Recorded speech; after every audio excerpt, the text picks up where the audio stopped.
நீங்க இந்த மாதிரி ஃபேஷன் வீடியோ பார்த்துட்டு உங்க ட்ரெஸ்ஸிங் ஸ்டைலை இம்ப்ரூவ் பண்ணா மத்தவங்க கண்ணுக்கு அழகா தெரிவிங்களான்னு பார்த்தா கண்டிப்பா அது டவுட் தான். என்ன இது?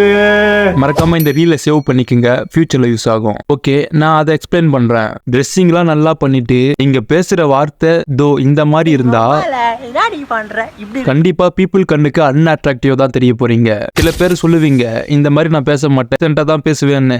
வெயிட் பண்ணுங்க, அடுத்த பாயிண்டே உங்களுக்கு தான். இந்த எக்ஸாம்பிள் என்ன வச்சே பார்ப்போம். இப்போ என்னோட இன்னர் செல்ஃபை மாத்தணும். இது ரொம்ப பவர்ஃபுல்லான ஒரு விஷயம். இப்போ என்னால ஒண்ணுமே பண்ண முடியாது, எதுவுமே என்னால அச்சீவ் பண்ண முடியாதுன்னு நான் நினைச்சா இப்ப நான் லோ வேல்யூவா தான் இருக்கேன். பீப்புள் கண்ணுக்கும் நான் அப்படிதான் தெரிவேன். இதே என்னால எல்லாமே பண்ண முடியும், எல்லாத்தையும் நான் அச்சீவ் பண்ணுவேன்னு நினைச்சா என்ன பார்க்கும்போது எனக்கே கான்பிடன்ட் பூஸ்ட் ஆகும். டைம் என்ன ஒரு ஹை வேல்யூவா பார்க்க ஸ்டார்ட் பண்ணுவேன். பீப்புள் கண்ணுக்கும் நான் அந்த மாதிரி தான் தெரிவேன். சோ இது ரொம்ப சிம்பிள். நீங்க எந்த மாதிரி உங்களை பாக்குறீங்களோ இந்த மாதிரி பீப்புள் கண்ணுக்கு தெரிவிங்க. லோ வேல்யூனா லோ வேல்யூ, ஹை வேல்யூனா ஹை வேல்யூ. மார்க் மாமாலாம் ஒரே டிஷர்ட்ல தெரிவாரு, இருந்தாலும் பீப்புள் கண்ணுக்கு ரொம்ப ஹை வேல்யூவா தெரிவாரு. ஏன்னா அந்த அளவுக்கு அவர்கிட்ட வேல்யூ கொட்டி கிடக்கு. இன்னர் செல்ஃபை பில்ட் பண்ண ஸ்டார்ட் பண்ணுங்க.